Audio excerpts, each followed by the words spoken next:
हाँ जी तो स्टूडेंट्स अस्सलाम वालेकुम। तो स्टूडेंट्स ये रही हमारी सेक्शन नंबर 3.2 की एग्जांपल नंबर 2।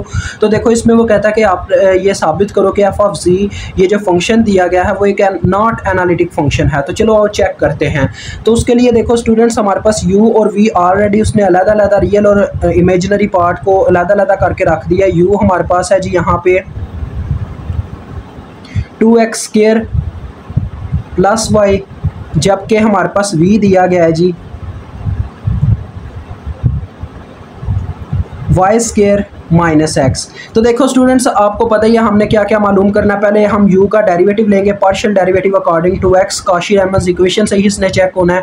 तो देखो x के लिहाज से जब मैं डेरिवेटिव लूँगा तो 2 पीछे हट जाएगा और x² का डेरिवेटिव आ जाएगा x के ही लिहाज से।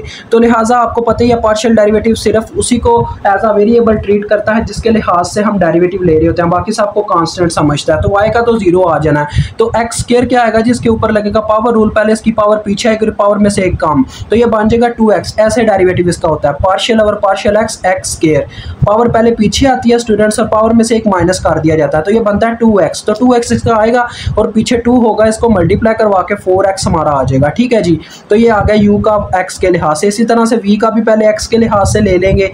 तो देखो स्टूडेंट्स x के लिहाज से अगर मैं इसका डेरिवेटिव लेता हूँ तो y तो 0 आ जाएगा और आगे माइनस, और अपने x का क्या आएगा देखो ये डायरेक्ट आ जाएगा partial x over partial x जो कि 1 होता है, लिहाजा ये आ जाएगा -1। अब चेक करते हैं स्टूडेंट्स u का पहले डेरिवेटिव लेते हैं आप y के लिहाज से। तो देखो 2x² ये तो 0 आ गया क्योंकि इसने इसको कांस्टेंट समझना है। तो y का क्या आएगा वो तो 1 आ जाएगा क्योंकि y partial y over partial y, इसी तरह से x के लिए तरह ही होगा partial y over partial y जो कि 1 आ जाएगा। और v का मैं लेता हूँ y के लिहाज से क्या आता है, तो देखो स्टूडेंट्स y के लिहाज से इसका 2y आ जाएगा क्योंकि ये भी देखो x² की तरह ही है, यहाँ पे बस y आ गया। तो यहाँ पे भी पावर रूल लगेगा, पावर पहले पीछे और पावर में से एक माइनस, तो ये 2y आ जाएगा। तो इसका आ रहा है 2y। अब ज़रा चेक करो अकॉर्डिंग टू कॉशी-रीमन इक्वेशन हमारे पास क्या होना चाहिए, ये ऊपर लिखी भी हुई है कि पार्शियल, चलो यहाँ पे लिख देता हूँ एक दफ़ा, पार्शियल u और पार्शियल x बराबर होना चाहिए पार्शियल v और पार्शियल y के। और इसी तरह से दूसरी कंडीशन सेटिस्फाई होनी चाहिए, पार्शियल u और पार्शियल y बराबर होना चाहिए minus times of partial v और पार्शियल x के। क्या ये दोनों इक्वेशन सेटिस्फाइड होती हैं? अगर ये दोनों इक्वेशन सेटिस्फाइड हुई तो फंक्शन एनालिटिक होगा, अगर ना हुई तो फिर नॉट एनालिटिक होगा। और हमें हमें ये चीज़ चेक करनी है कि ये नॉट एनालिटिक होना चाहिए, लिहाजा इनमें से कोई एक इक्वेशन या दोनों की दोनों इक्वेशन रॉन्ग और साबित होनी चाहिए। देखो पार्शियल u और पार्शियल x क्या बराबर है partial v over partial y के, ये देखो 4x is equal to 2y not equal, तो ये इक्वेशन रॉन्ग हो गई, लिहाजा ये फंक्शन नॉट एनालिटिक है, यहीं से पता चल रहा है।